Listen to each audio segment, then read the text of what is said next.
Hey everyone, today I'm going to show you how to allow an application through the Windows 11 firewall. Without any further ado, let's get started. First, power on your computer and wait for Windows 11 to fully load. This ensures all system services are running properly before you start making changes to your firewall settings. Once your PC is ready, navigate to your Start menu, which is located in your taskbar at the bottom of your screen. Click on it and type Settings into the search bar.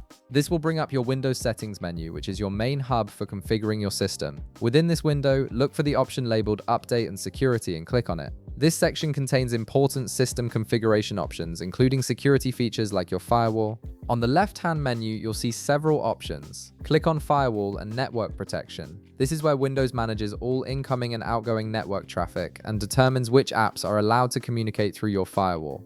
This feature is crucial for keeping your system secure while still allowing the programs you trust to function properly. Within the Firewall and Network Protection menu, look for the link that says Allow an app through firewall and click on it. This will open your firewall configuration window where you can see all the applications currently permitted to bypass your firewall restrictions. However, before you can make any changes, you'll need to unlock the settings. Click on the button that says Change Settings near the top of the window. This activates the list and allows you to select or deselect apps. You may need administrator permissions to proceed, so if prompted, confirm your action.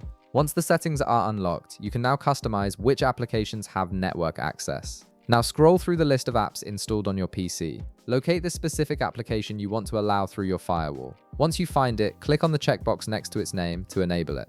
This grants the application permission to communicate through your firewall, ensuring it won't be blocked from accessing the internet or your local network.